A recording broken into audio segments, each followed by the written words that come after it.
if we create good health on a community level, we'll be in a far better position to contend with crisis when it comes.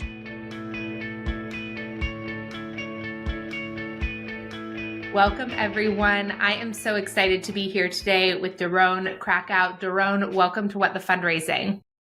Mallory, thank you. It's great to be with you. I'm very excited for our conversation today and to dive into all of your current work with the JCC. But let's start with you just sharing a little bit about you. What brought you to the nonprofit world in the first place? What ultimately brought you to the JCC, and what has your experience been there like? Well, I began my career in the corporate sector. I'm a finance guy who made a start at IBM doing mainframe systems planning.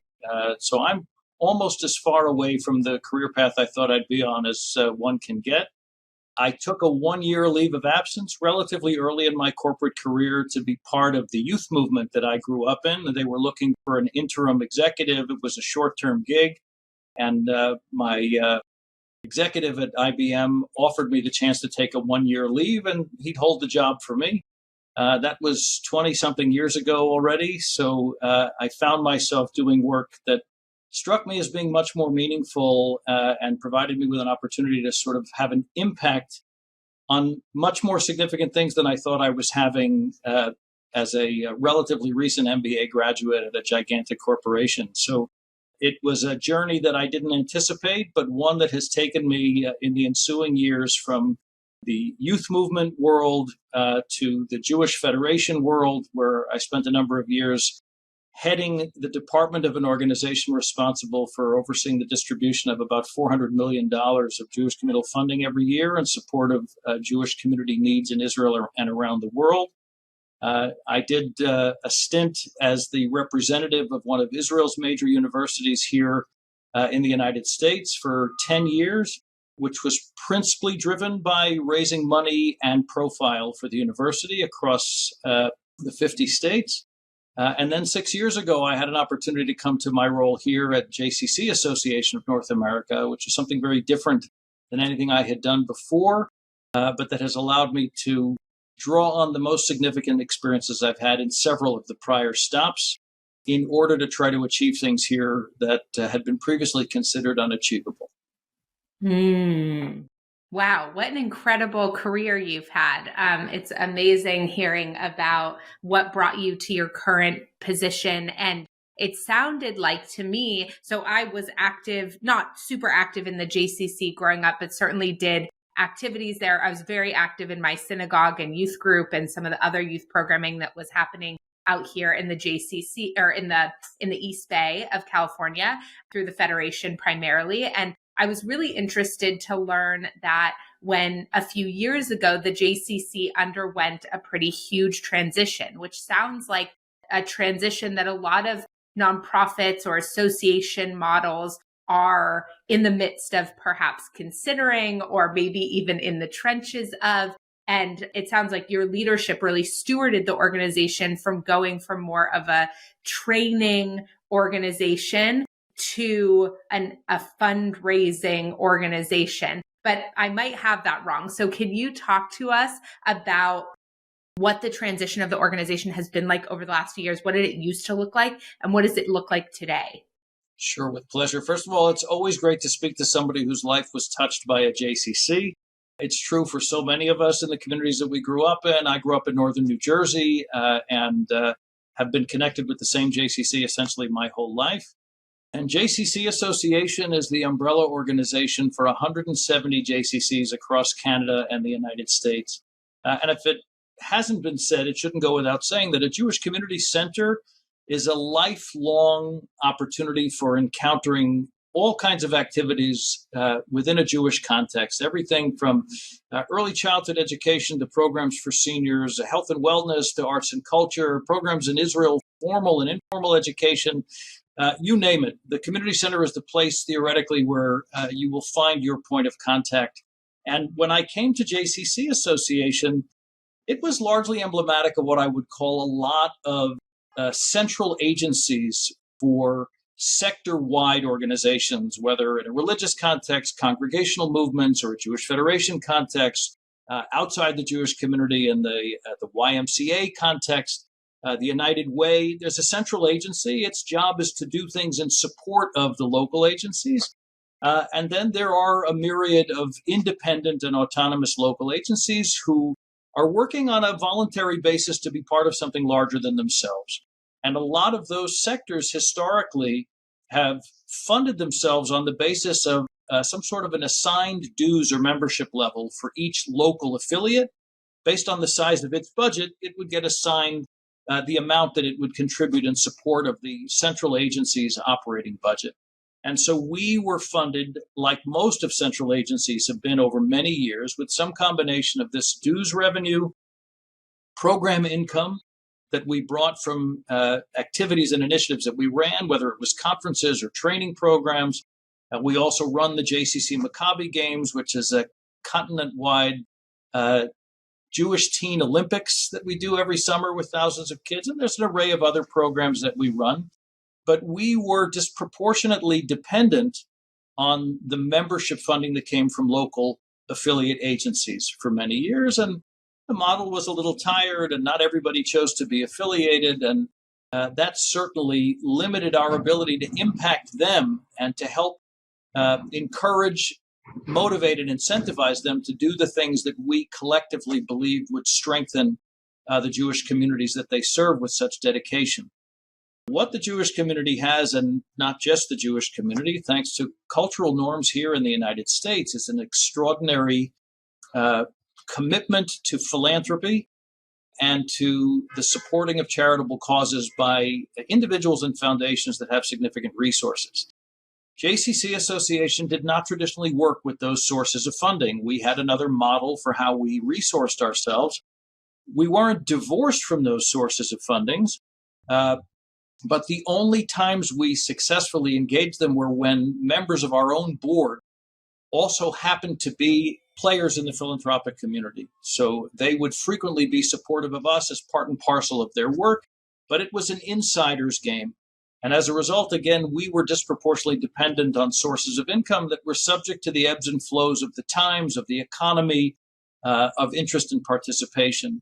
And I came here having spent 10 years in the world of major gifts philanthropy. You don't generate support for a university overseas without helping to impassion people who believe that the mission of that university is worthy of their investment and their support. And so I had the good fortune over those years in which we did some very effective work to have relationships with some of the very significant funders who share a passion for things going on here in the organized Jewish community. And when I got here, the leadership and I came to an agreement that if we were going to become what we aspired to be, we had to be a major producer of resources for the field and not primarily a consumer of resources from the field. And we had to elevate our image, our reputation, our perception in the eyes of the wider Jewish community and significantly in the eyes of Jewish philanthropy so that they would understand we are a partner and a medium through which they can give expression to their greatest philanthropic hopes and dreams.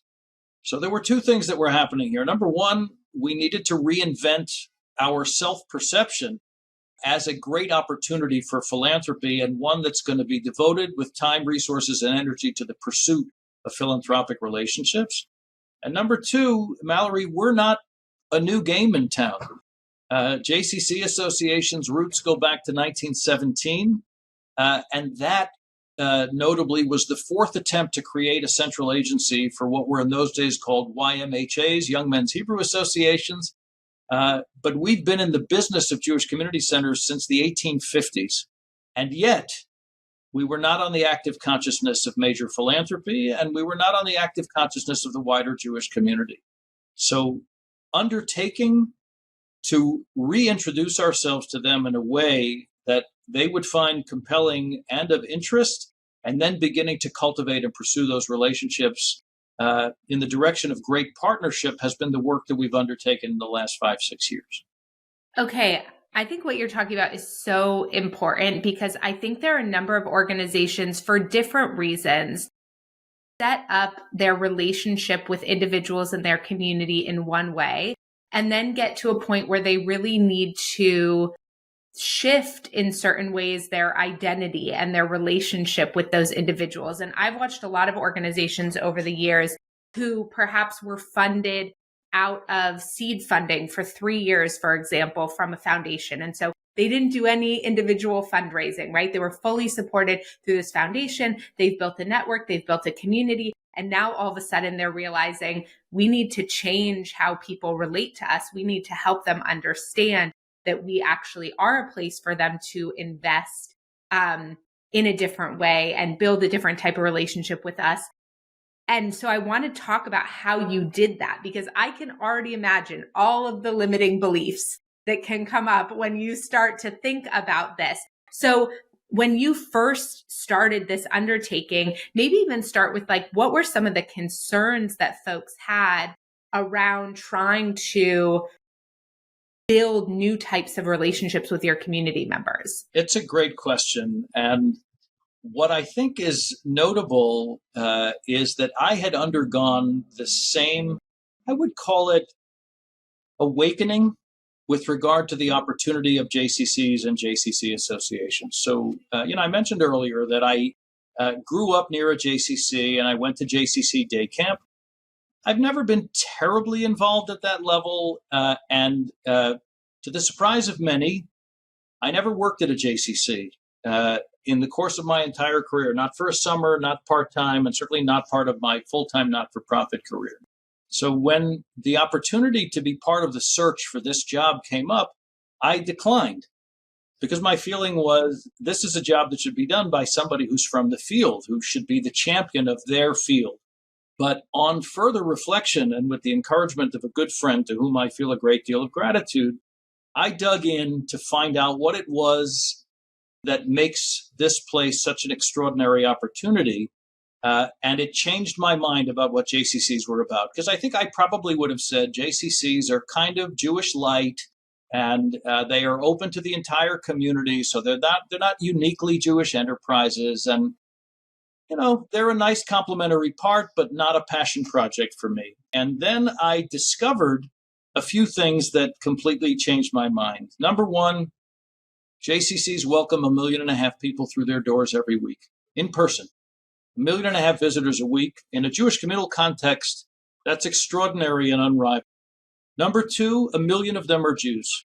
1 million Jews a week of every background, every age, religious disposition, political identity, personal identity. It is a smorgasbord, a cross-section of engagement with Jewish life. Nobody's got it. And in addition, 500,000 of our friends and neighbors from outside the Jewish community also come every single week to do something that they might be able to do elsewhere, but they prefer to do in this particular Jewish setting. There are more people in the communities we serve who encounter the Jewish community at a JCC than in any other Jewish institutional organizational setting, which means we have unique responsibility as a community relations enterprise. We are also the largest organizer of Jewish camps in North America, more than 150 Jewish day camps, more than 24 overnight camps. We are the largest provider of Jewish early childhood education in North America with 35,000 kids. We're the largest employer in the Jewish community, over 36,000 full and part-time staff year-round, plus the summer staff. And I rattle off this litany of data points to reflect the fact that if somebody like me had an inclination to do good in the organized Jewish community and who believed that we could do better than we're currently doing, there's no better place to be than the place that touches more people and interacts with more lives. And if it's not a panacea today, then maybe it can be something far more impactful and significant than it's been. That got me in the door. And so to be honest with you, that's the conversation I started to have with foundations and with funders. I would say to them, what do you think about JCCs? And they would say, I don't really think very much about them. They're a little Jewish light, and there's so many people from outside the Jewish community. It's not my interest. And my answer to them would be, well, that's exactly how I felt 6 months or a year before when the conversation with me began. Let me tell you why I feel differently about it now. And there hasn't been a single funder or potential funder that hasn't said, I never thought of it that way. Prepared to continue the conversation with you. Let's think about what we might be able to do together. And I don't want to give the wrong impression that suddenly, the Golden Gates opened and people are raining funding down on us. It doesn't work that way, as you know, in major gifts philanthropy. It's a marathon and not a sprint. But as a result of the fact that a lot of these significant players were ready to see us in a different light, we began a large number of conversations. That circle continues to grow.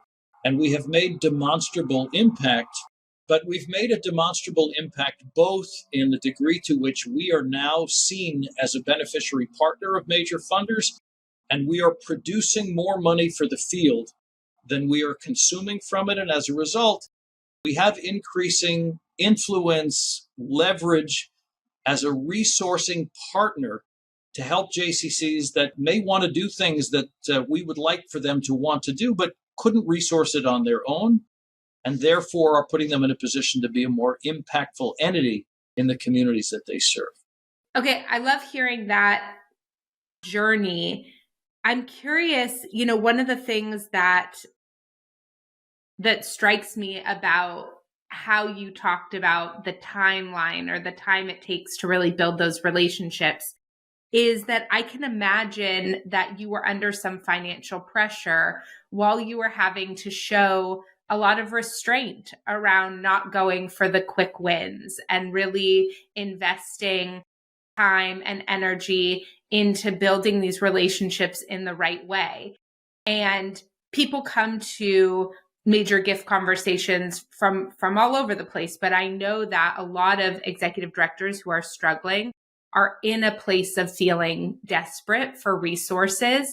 And it can be very hard then to have that self-control sort of to say, okay, I know I need to take time here. I need to invest in this relationship. I need to make sure I'm really explaining what this looks like without going for some quick wins over email that confuses everybody because it's the first time they've ever been asked for money in that way from an organization. So can you talk to me a little bit about how you navigated that with your team and maybe even your board to be able to do this right? Sure. Look, first of all, I think it's worth reflecting a little bit on what I would consider my approach to work in fundraising in general. For a long time in my not-for-profit career, I didn't want anything to do with it. I believed that fundraising was about a slick pitch and a handout, and it didn't feel dignified to me. I was into community building and educational initiatives and support for social service and human service causes around the world. The last place I wanted to be was walking around trying to prime my pitch and figure out how to be smooth and putting my hand out.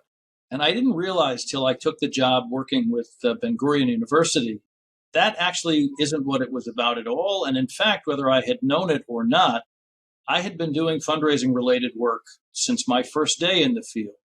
If you're in youth programs, summer camps, travel and experiential programs, then you meet with parents and families and try to help them to come to the conclusion that the thing you would like them to send their kid to is worthy of their time, energy, and resources. And if you're in the Jewish community building business, working as I did in the federation system, then your goal is to convince federations to increase their allocations to critical projects and initiatives that are going on abroad that, but for them, would be compromised. So influencing others by helping them to see what you can see and offering them an opportunity to be part of it is what I have come to understand fundraising, particularly major gifts philanthropy, is all about.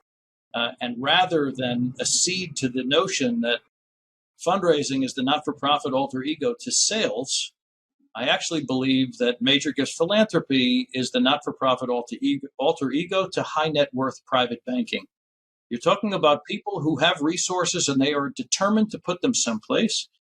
And your job is to help them to see that they should make room for you in their portfolio because the return on their investment will meet or exceed the return that they may be getting anywhere else. It would be worth finding some space.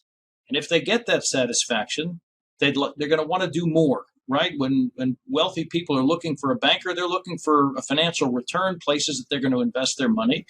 If they like what they see, they reinvest. And if they don't like what they see, they take their money and go elsewhere. But The beautiful thing about philanthropists, by definition, is that they're in the business of giving their money away. They are looking for opportunities that will satisfy them in terms of the good that they feel, the impact that they have, and the people with whom they get to work. So the reorientation here was about our understanding that the hopes and dreams that we have as a JCC movement are far beyond anything that we're going to be able to generate through the old model for resourcing ourselves. There was dues or program revenue. It will always be marginal and incremental to do better, and basically treading water is going to take a great deal of time or energy. On the other hand, the coffers of Jewish philanthropy are full. They've only grown in the intervening years. So relative to the things that we hope we could get done, there are virtually unlimited resources out there for us if we can begin to create a connection. And that had to mean, to come back to your question, that we were going to have to trade off instant gratification for more durable relationships and outcomes. And that was an early conversation I had with my board. We're not a hugely resourced organization. We have some endowed assets. We have some funds that we manage. And I discussed with them the need for us to say we're ready to absorb some early financial impact, negative impact, as a trade-off for the more durable and significant financial upside. And I have to say, I have been blessed with a remarkably supportive board. And by the way, a notably philanthropic board, many of whom have raised their commitment to create the runway that we needed here in the intervening period. I have almost never been asked to limit my aspirations on the altar of challenges that we might have had in the budget, although we can have a whole conversation about the pandemic and the impact on that, which nobody could avoid. But the knowledge that they and we believed that our goals and aspirations for 2, 3, 5, 10 years from now are such that we have to commit ourselves to their pursuit in a methodical and professional way. We had to build out our fundraising team. We had to strengthen our data and information management capability. And we had to be prepared, as I said, to cover ourselves on the short term in pursuit of greater gains in the medium term. And I'm gratified to be able to tell you that there's been virtually no need ultimately to cover ourselves. It was simply the safety valve was there in the event that we needed to avail ourselves of it. But those efforts have been de minimis to this point, and the trajectory that we are on with regard to becoming a major partner of great philanthropy is a positive one. We're far from where we aspire to be, but we're also far ahead of where we were. I really love hearing the way you tone set at the beginning of this entire undertaking with the board. I think and I hope for board members who are hearing this, I love hearing the support that you received in doing that, because I think the scarcity mindset runs deep inside our organizations and on our boards. And there are a lot of boards who, regardless of actually how much money is in the bank or how much reserve there is, don't want to see their impact report metrics for a year go down. And so they create a lot of pressure on executive directors and fundraisers when that spaciousness that they actually need to be able to invest in those relationships, the mindset that they need to be able to prioritize those longer term relationships is what's going to ultimately get there. But then they find themselves scattered between these short-term wins and building those long-term relationships. And I think ultimately struggle a lot more to build what you're talking about. Yeah, I think that's right. I also think it doesn't necessarily come reflexively that people say, you know what, let's invest in the downturn at the moment in expectation. It's an ongoing dialogue and conversation. The people who serve on my board are veteran lay leaders. They have many of them have led local JCC boards or have been in other significant positions. When I came into the job, I arrived here following a period of some lesser stability in the agency. I was the fourth CEO in 3 years, which tells you about as much as you want to know about how firm the ground was that the organization was standing on. It was venerable, so there was never a doubt that it would overcome that period. Nevertheless, it was sufficiently troubling that the search committee and the board ultimately decided to offer the position to somebody who'd never worked in a JCC. And I think if things had been good, somebody like me never gets into the job. And I think if somebody like me doesn't get into the job, you don't necessarily get the benefit of what I would call the fresh set of eyes. The data points that I quoted to you was information that should have been widely known by this field, but almost nobody in the JCC field had any idea how big a thing they were actually a part of. They viewed themselves through a narrow local lens, and so they understood scale, but not in context. And so, number one, I arrived at a complicated time. Number two, I arrived where a board was ready to take a risk to do something other than what they had done before. And number three, I think that I brought immediate experience from my last position, where I arrived in that job right before the Great Recession of 2008, where the revenues of that organization dropped by 40% year over year. And at the time, they had a novice fundraiser sitting at the top of an organization that was an important engine for investment in the university. And we then also had to say, we're going to invest in the dips. The market is down. This is the perfect time to invest more in certain things, and we're going to have to take some risk. And some wise people on that board and leaders of the university said, this is a roll of the dice that we need to take. Otherwise, we will be destined to remain a small player. And so a lot of this has to do with what our ambitions are. Do we aspire to be what we are now and maybe a little bit more? Or do we aspire to be something special, which means we're going to have to be substantially different? And that even in a century-old agency like mine, we can imagine ourselves having influence and impact that's far greater than anything that we've enjoyed to this point. And looking around at other things that are happening on the wider Jewish communal landscape, we're living at a time where people are participating less in most things. And JCCs enjoy this unique advantage that people are participating more in them, maybe because there's no huge expectation when you walk in the door. It's just being there for whatever you want to be part of.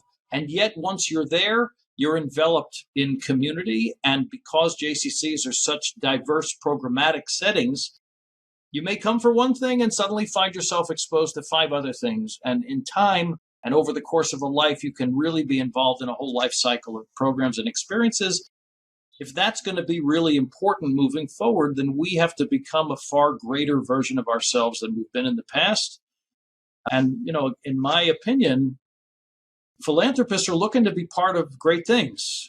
Everybody wants to be part of a winner, and they want to see scale. They want the ability to view the strategic horizon.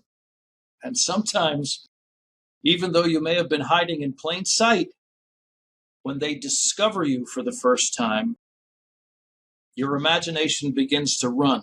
And so that's allowed us in the period of roughly 5 years to have increased funding that we're getting from the philanthropic community tenfold. It began modestly, but it has us believing that we can increase tenfold again in the next 5 to 10 years. And then you're talking transformational investment and impact across a very large sector.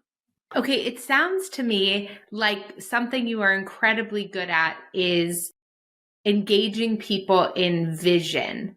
Like, it sounds like one of the things that has really brought people on board was sort of moving beyond the logistics of the programming that's happening inside a JCC to what it means for the JCC to be the overarching and connective tissue of the Jewish community.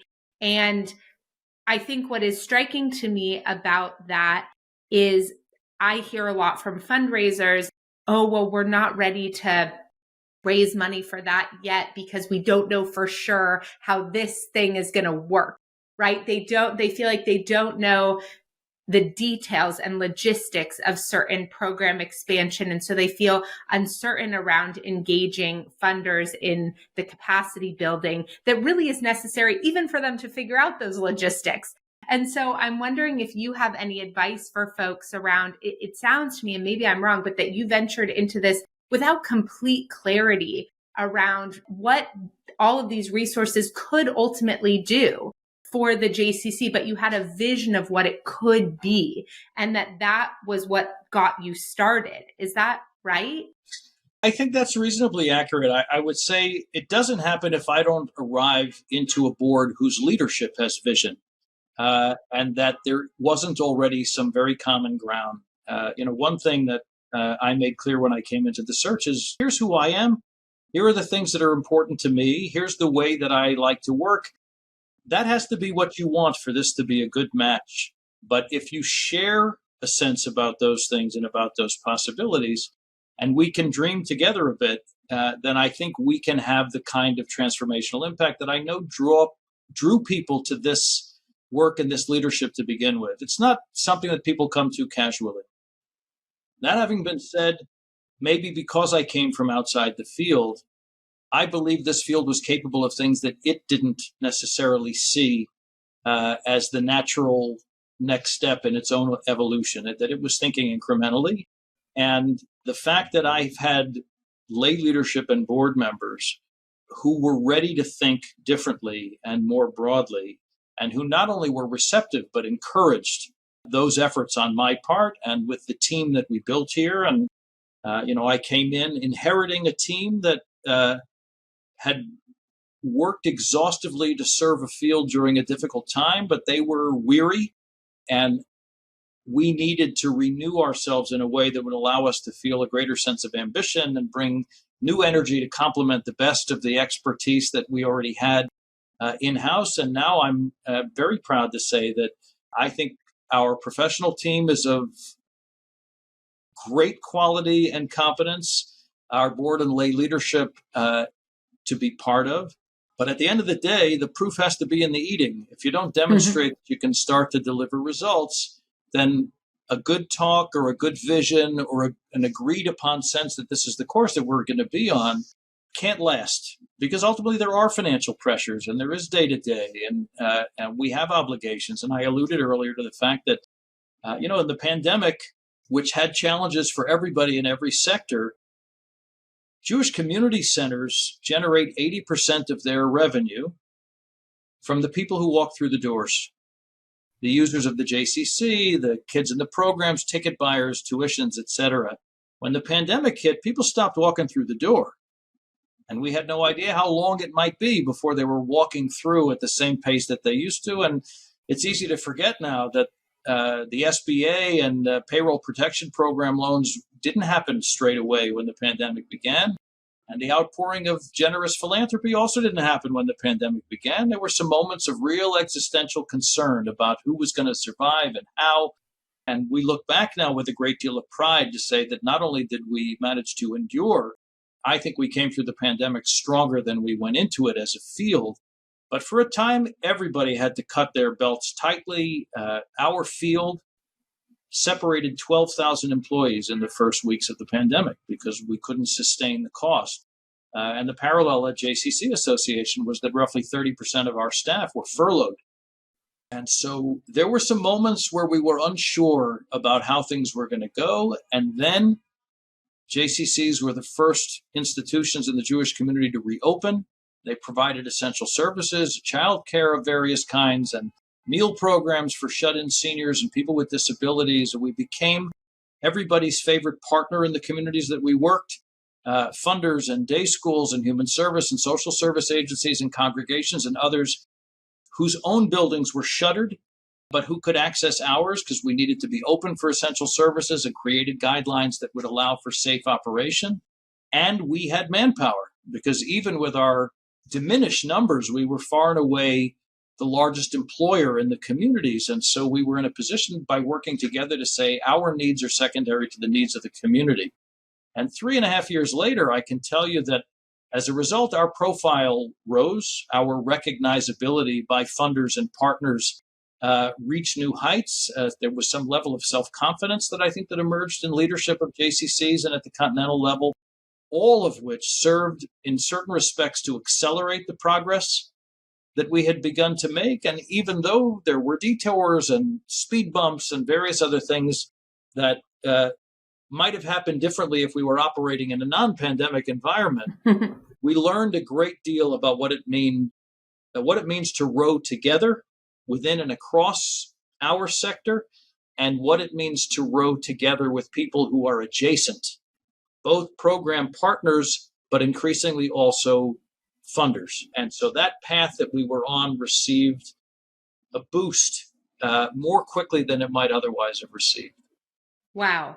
Yeah, I can imagine that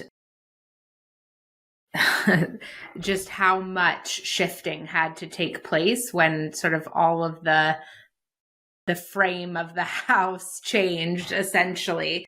Something as you were talking that I thought about, and I'm curious, I don't know how the JCC handles this in terms of its sort of marketing and outreach, but I feel like a lot of this conversation has been really positive about the role that the JCC plays in all of the positive elements of holding space for the Jewish community and the community at large. And it sounds like a lot of the fundraising that you did and bringing people in was about envisioning this positive vision. And of course, we also know the Jewish community goes through a lot of really hard challenges, and anti-Semitism has been on the rise. And I'm curious, I think there's a ongoing conversation in the nonprofit space around how you weigh how you prioritize the positive visioning and positioning of your organization, and when and if you talk about the scarier, harder, bleaker realities. And I'm curious how you think about that. And I was thinking about it particularly when you were talking about sort of the story of COVID.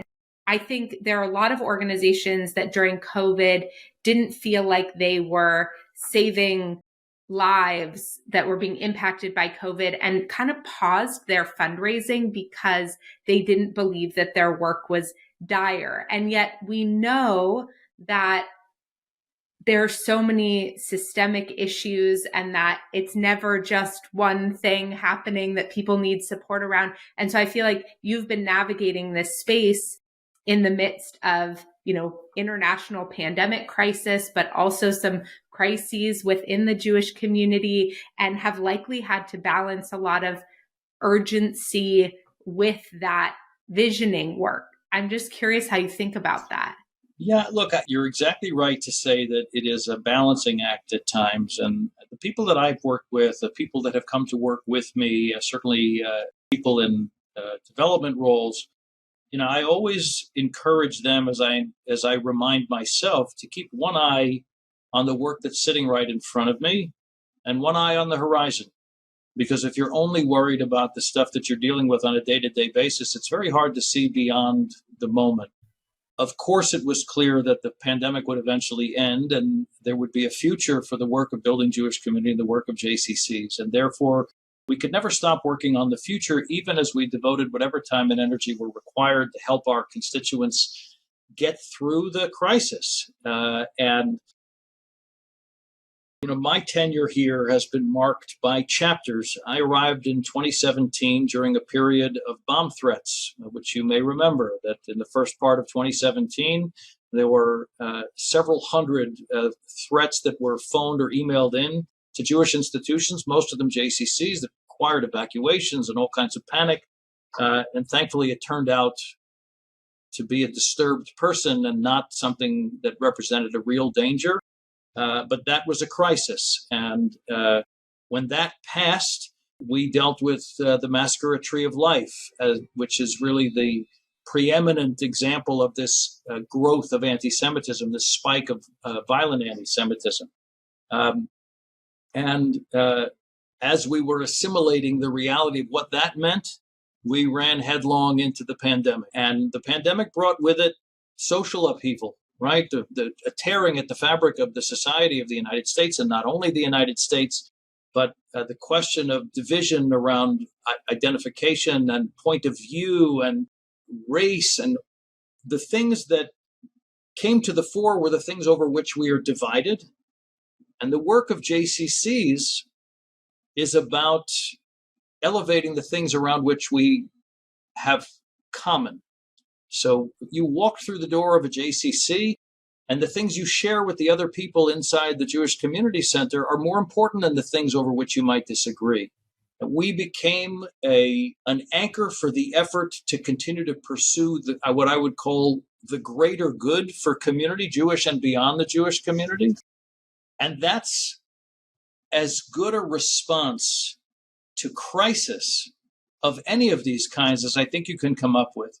Obviously, we spend a fair amount of time talking about growing anti-Semitism, and the Jewish community and others, by the way, very recently, the Biden administration, are devoting tremendous time, energy, and effort to initiatives to confront and combat anti-Semitism.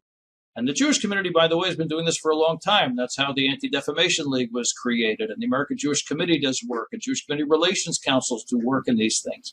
So everybody wants to know, what are JCCs going to do with regard to these challenges? And I think our answer is, we're going to be better at what we're supposed to be, which is an engine for creating a stronger community, for strengthening ties between the Jewish community and the wider geography that we serve. You know, I said early in our conversation that we're the biggest platform for engagement with the broad diversity of Jewish life in North America. I define that as being, we are the Jewish community's town square.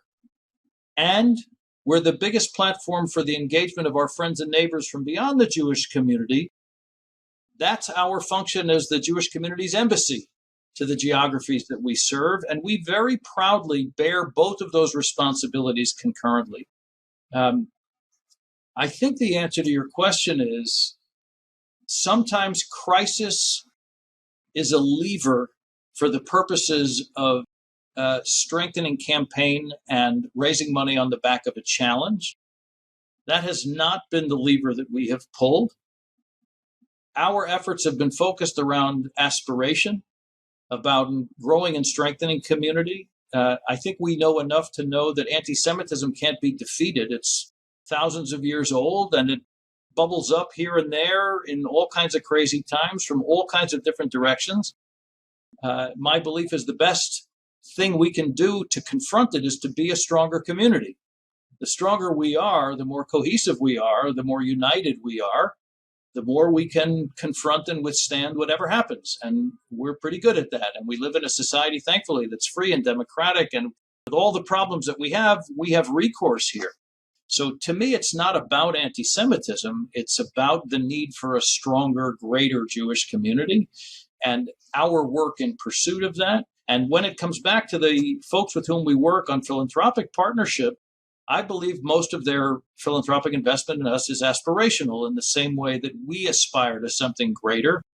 And I don't think that there is another sector out there that has a better opportunity to deliver measurable satisfaction and impact, both because of the scale, but also no two JCCs are alike. Every community is a reflection of local circumstance and leadership. And so we bring the added advantage of having 170 laboratories for doing better. And we can identify things in one community or multiple that are provable and scalable and will allow us to evolve. And just as importantly, we can learn about things that don't work in partnership with philanthropy as ways of getting smarter and focusing in on those things that we have been able to develop together that are proven and therefore worthy of being scaled. And philanthropy is looking for those opportunities because it's about strategic impact. The boutique things are nice, but they're small. Scalability comes when you can plug into a platform that has the ability to lift things on a far more expansive basis. Thank you for sharing that. And I agree with your decision, I guess, to not build campaigns sort of on the back of crisis. And I actually think more than ever, actually, given how stressful the last few years have been for everyone, I think a lot of the tactics that we saw around that type of crisis, urgent fundraising pre-pandemic, I think there's always a question around what works. And I think there are things that quote unquote work in a short-term fundraising campaign that don't work in terms of long-term deep relationship building, sustainability, building meaningful relationships. And I think even in the short term, we are seeing some of those tactics that used to work work a lot less because people are overwhelmed. And it is hard to take action when you feel overwhelmed. And so I think focusing on that aspirational piece, it allows donors, nervous systems to get regulated and to get excited and to engage from that place just feels so much better for everyone. It doesn't mean we never talk about hard things, but I think, I really appreciate you sharing how you think about that with everyone. Thank you. I think at the end of the day, it's easy to get stuck into the idea that we need a crisis around which to raise money on an ongoing basis, and we don't want to be in search of crisis. I also believe that if we create good health on a community level, we'll be in a far better position to contend with crisis when it comes. And by the way, and when you and I revisit this conversation in 5 years' time or something along those lines, when you have a much broader set of relationships with funders who have joined in partnership around aspirations, then if, God forbid, there is a crisis, you have a circle of friends and partners to whom you can turn and say, I know we don't usually work this way. Right now, we have an unusual crisis. I'm wondering whether we can rely on you now as a friend and partner to lend a hand in a time of crisis. And I think that's just a very different message than saying, I'm coming to you because I'm in crisis. And that's the way I engage with you. When you see me coming through your door, you know that there's a crisis walking into the room. And again, there are crises. And I don't want to suggest that they are not legitimate opportunities for philanthropic partnership and for fundraising. In fact, they are very compelling opportunities. But I think depending on what the nature of the not-for-profit is that we're talking about, if you're a not-for-profit that is bent on the pursuit of something aspirational that's not crisis related, then it's very important not to fall into the trap of saying, yeah, but my fundraising is going to work better if I angle it around crisis because I know people respond to crisis. They do. But I think that for so many funders and philanthropists, the chance to be part of something aspirational is energizing and it's captivating. It has to bear out. You got to deliver on the aspirations. But I think that the extent to which those resources are available across the not-for-profit sector is quite remarkable. And, we have to remember that among the wonderful things that have evolved in this country is a national ethos of being charitable and being philanthropic, that we have an entire sector of American society, this third sector or not-for-profit sector that is created on the basis of the fact that it will be funded largely by people choosing to contribute to it. And that is such a strong ethos that the government of the United States is willing to underwrite those contributions by allowing you to deduct it from your taxes. So would that there were more countries in the world that had that same commitment. And with all of the things that we view as not necessarily being where they should be in this country, we should never fail to remember the things that are remarkable and that continue to enable us to believe that we can get back to being our best selves and maybe become something better still. Yeah. What a wonderful note to end this on. Thank you so much for this conversation, for giving us a peek inside your work over the last few years. And I think for giving a lot of nonprofits something to aspire to in terms of how they think about transforming their fundraising. I'm so grateful. The pleasure has been mine. Thank you for the opportunity. And it's delightful to meet you, Mallory. It's so nice to meet you too.